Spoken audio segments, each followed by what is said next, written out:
आदरणीय अध्यक्ष जी, पंडित नेहरू जी, शास्त्री जी, वहां से लेकर के अटल जी, मनमोहन सिंह जी तक एक बहुत बड़ी श्रृंखला जिसने इस सदन का नेतृत्व किया है और सदन के माध्यम से देश को दिशा दी है, देश को नए रंग रूप में ढालने के लिए उन्होंने परिश्रम किया है, पुरुषार्थ किया है। आज उन सबका गौरवगान करने का भी अवसर है। आदरणीय अध्यक्ष जी, सरदार वल्लभ भाई पटेल, लोहिया जी, चंद्रशेखर जी, आडवाणी जी, न जाने अनगिनत नाम, जिन्होंने हमारे इस सदन को समृद्ध करने में, चर्चाओं को समृद्ध करने के लिए, देश के सामान्य से सामान्य व्यक्ति की आवाज को ताकत देने का काम इस सदन में किया है। विश्व के भी अनेक राष्ट्राध्यक्षों ने हमारे इन सदनों को संबोधित करने का भी अवसर आए हैं और उनकी बातों में भी भारत के लोकतंत्र के प्रति आदर का भाव व्यक्त हुआ है।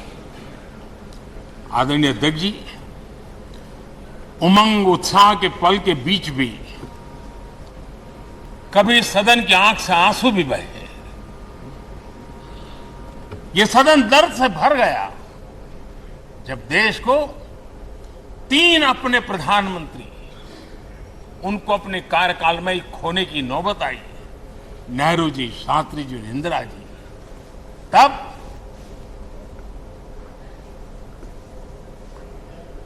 ये सदन अश्रुभीनी आंखों से उन्हें विदाई दे रहा था। आदरणीय अध्यक्ष जी,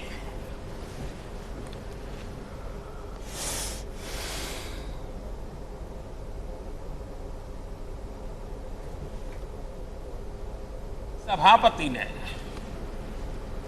बेहतरीन तरीके से दोनों सदनों को सुचारू रूप से चलाया है और अपने कार्यकाल में उन्होंने जो निर्णय किए वो निर्णय मावलंकर जी से काल से शुरू हुए हो या सुमित्रा जी के कालखंड के हो या बिरला जी के, आज भी उन निर्णयों को रेफरेंस पॉइंट माना जाता है। ये काम हमारे करीब 17 स्पीकर और उसमें 2 हमारी महिला स्पीकर ने भी, और मावलंकर जी से लेकर के सुमित्रा ताई तक और बिरला जी का मार्गदर्शन आज भी हमें मिल रहा है। हर एक ने अपनी अपनी शैली रही है, लेकिन उन्होंने सबको साथ लेकर के नियमों कानूनों के बंधन में इस सदन को हमेशा ऊर्जावान बनाए रखा है। मैं आज उन सभी स्पीकर महोदय को भी आज वंदन करता हूं, अभिनंदन करता हूं। आदरणीय अध्यक्ष जी, ये सही है कि हम जनप्रतिनिधि अपनी अपनी भूमिका निभाते हैं, लेकिन सातत्यपूर्ण तरीके से हमारे बीच जो एक टोली बैठती है उनकी भी कई पीढ़ियां बदल गई है। कभी कागज लेके दौड़ के आते हैं, उनका भी योगदान कम नहीं है।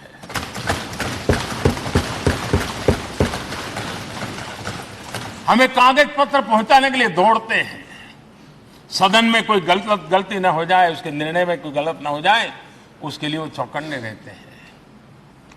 जो काम इनके द्वारा हुआ है उसने भी सदन के क्वालिटी ऑफ गवर्नेंस में तेजी लाने में बहुत बड़ी मदद की है।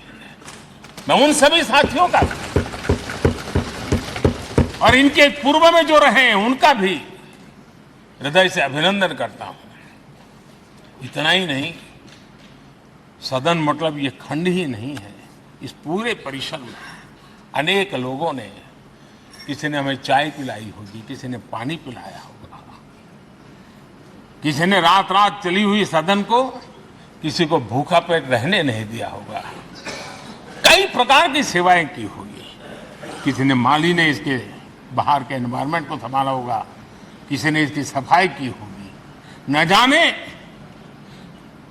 कितने ही अनगिनत लोग होंगे जिन्होंने हम सब अच्छे ढंग से काम कर सके और यहां जो काम हो वो काम देश को आगे बढ़ाने के लिए अधिक से अधिक तेजी से हो, उसके लिए जो माहौल बनाना, व्यवस्था बनाना, उसके लिए जिसने योगदान दिया है, मेरी तरफ से भी और इस सदन की तरफ से भी मैं उनका विशेष रूप से नमन करता हूं।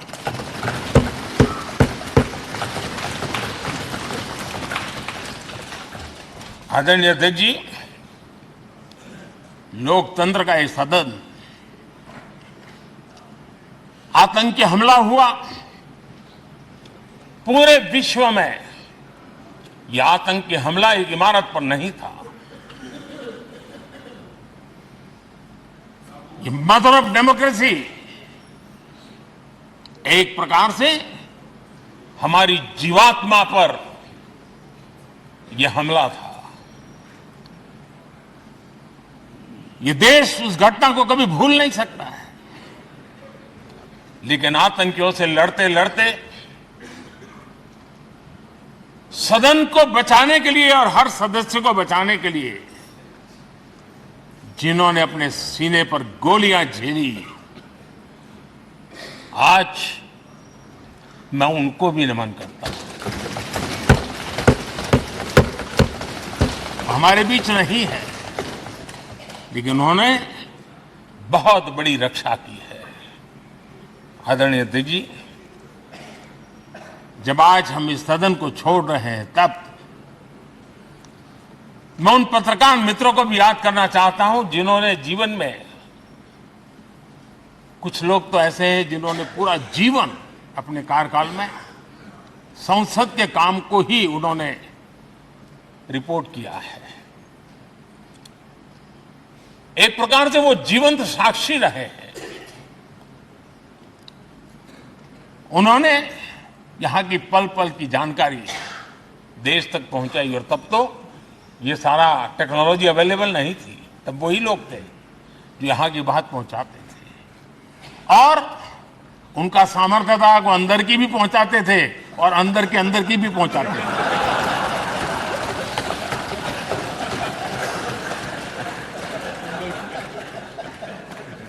और मैंने देखा कि ऐसे पत्रकारिता जिन्होंने संसद को कवर किया, शायद उनके नाम जाने नहीं जाते होंगे, लेकिन इनके काम को कोई भूल नहीं सकता है।